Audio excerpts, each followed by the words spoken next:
నమస్తే, నేను మీ రవికిరణ్ శర్మ, వేలూరి, జ్యోతిష రత్న అవార్డు గ్రహీత.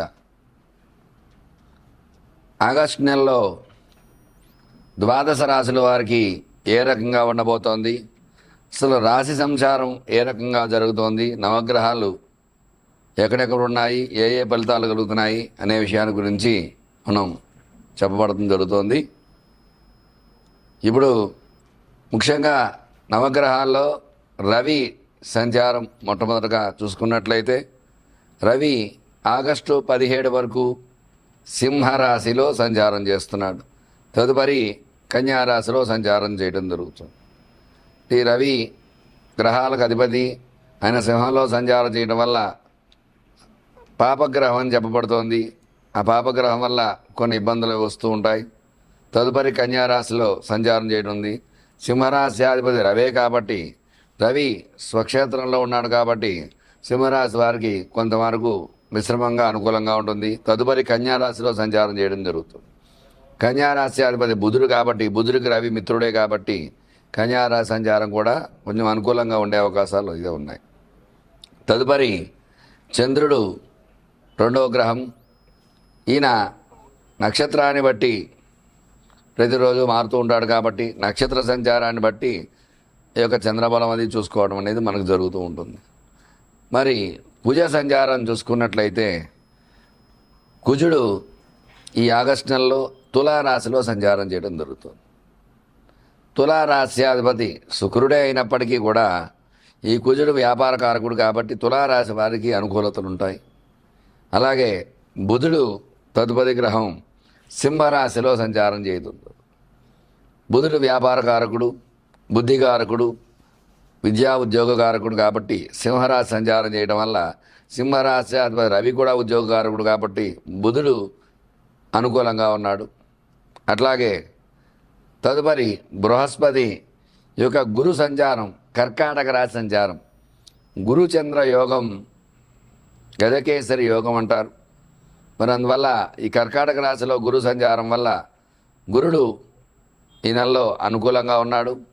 తదుపరి శుక్రు సంచారం, శుక్రగ్రహం అనుకూలతలు చూసుకున్నట్లయితే శుక్రుడు కర్కాటక రాశిలో సంచారం చేస్తున్నాడు.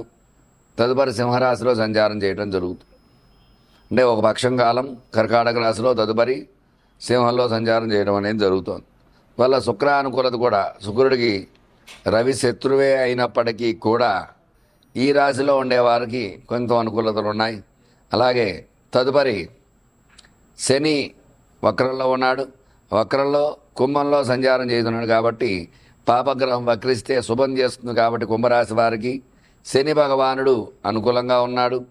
అలాగే రాహువు చూసుకున్నట్లయితే కుంభంలో సంచారము, కేతువు చూసుకున్నట్లయితే కన్యలో సంచారం చేయడం జరుగుతుంది.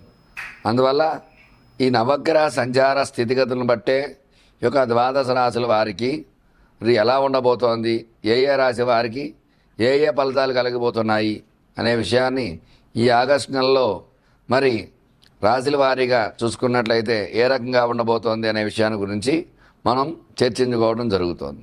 కుంభరాశి వారికి ఈ ఆగస్టు నెలలో ఏ రకంగా ఉండబోతోంది, ఎలాంటి అనుకూలతలు ఉన్నాయి, ఎలాంటి ప్రతికూలతలు అనే విషయాన్ని గురించి మీకు చెప్పడం జరుగుతుంది. కుంభరాశి అధిపతి శని వక్రించడం ద్వారా ఈ రాశికి అనుకూలంగా ఉంది. కుంభరాశిలో సంచారం చేయడం తద్వారా అనుకూల యోగాలు ఖచ్చితంగా ఉన్నాయి. అలాగే జన్మరావు అయినప్పటికీ చిన్న చిన్న చికాకులు, ఇబ్బందులు ఉంటాయి. మిగతా గ్రహ అనుకూలత ఉండడం వల్ల కుంభరాశి వారికి ఈ నెలలో ఖచ్చితమైన అనుకూల యోగాలు ఉన్నాయి. మీరు ఈ రాశి వారిలో ఉన్నటువంటి వారు ఉద్యోగ ప్రయత్నం చేసేవారికి మంచి ఉద్యోగం రావడము, అనారోగ్య సమస్యల నుంచి బయటపడి ఆరోగ్యంగా ఉండడము, ఎట్లాంటి అనారోగ్యాలు తలెత్తకుండా ఉండడము అట్లాంటి అవకాశం ఉంటుంది. ఆరోగ్యపరంగా బాగుంటుంది. అలాగే రుణ బాధ నుంచి బయటపడే అవకాశం ఈ రాశి వారికి ఖచ్చితంగా ఉంటుంది. అట్లాగే కోర్టు వ్యవహారాలు అనుకూలంగా ఉంటాయి. రాజకీయ నాయకులు జనాలు మన్నలు పొందుతారు. తద్వారా రాజకీయ నాయకులు అనుకూలంగా ఉంటుంది. అలాగే విద్య ప్రయత్నం చేసేవారికి, చదువుకునే పిల్లలకి మంచి విద్య రాణింపు అంతా ఉంటుంది. మంచి ర్యాంక్స్తో పాస్ అవ్వడం ఇట్లాంటి అవకాశాలు ఖచ్చితంగా ఉంటాయి. ఉద్యోగ ప్రయత్నం చేసేవారికి ఉద్యోగ అనుకూలత ఖచ్చితంగా ఉంటుంది. ఈ నెలలో ఖచ్చితంగా ఉద్యోగ ప్రయత్నం గట్టిగా చేసినట్లయితే మంచి ఉద్యోగంతో పాస్ అయ్యే అవకాశం ఖచ్చితంగా ఉంటుంది. అలాగే స్టాక్ మార్కెట్లో స్టాక్ పెట్టేవారికి స్టాక్స్ అనుకూలంగా ఉంటాయి. స్టాక్స్ పెరగడం ద్వారా గత నెలలో కంటే కూడా ఈ నెలలో ఖచ్చితమైన అనుకూలతలు ఉన్నాయి కాబట్టి స్టాక్ మార్కెట్లో స్టాక్స్ పెరుగుతాయి.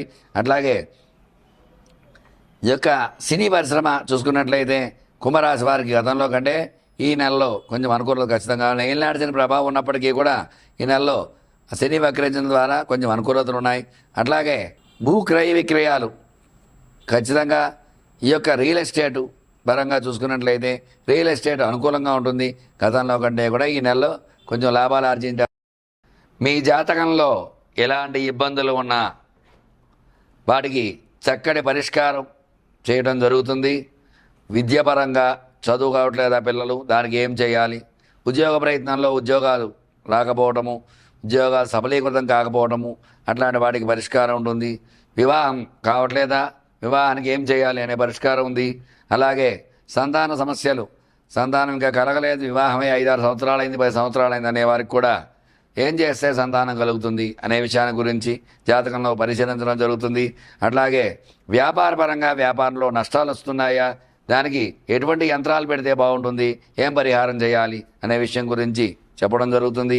వ్యాపారపరంగా స్టాక్ మార్కెట్స్, రియల్ ఎస్టేట్ రంగంలో కూడా ఎలాంటి ఇబ్బందులు ఉన్నా సరే వాటికి చక్కటి పరిష్కారం అన్ని రంగాల్లో కూడా విద్య, ఉద్యోగము, వ్యాపారము, ఆరోగ్యము, కోర్టు వ్యవహారాలు, రాజకీయము, సినీ రంగము, ఇట్లా ఏ రకంగా ఎలాంటి సమస్యలు ఉన్నా సరే మీ సమస్యలన్నిటి కూడా ఖచ్చితంగా మీ జాతకం పరిశీలన విశేషంగా చేసి మీరు ఇబ్బందులు పడుతుంటే ఆ ఇబ్బందులు ఎందువల్ల పడ్డారు, ఇంతకుముందు ఎలా పడ్డారు, ఎందుకోసం పడ్డారు, ఇప్పుడు దాన్ని ఎలా బయటపడాలి అనే విషయాన్ని గురించి వివరంగా జాతక పరిశీలన చేసి ఖచ్చితంగా దాన్ని పరిష్కారం చేసి మీకు అనుకూలంగా చేయగల సమర్థత ఉన్నవాడిని కాబట్టి మీకు ఎలాంటి సందేహాలున్నా స్క్రీన్పై నా నెంబర్ రోల్ అవుతుంది కాబట్టి ఖచ్చితంగా నన్ను సంప్రదించినట్లయితే సమస్య మీది, పరిష్కారం నాది. మీ రవికిరణ్ శర్మ, జ్యోతిషరత్న అవార్డు గ్రహీత. నమస్కారం.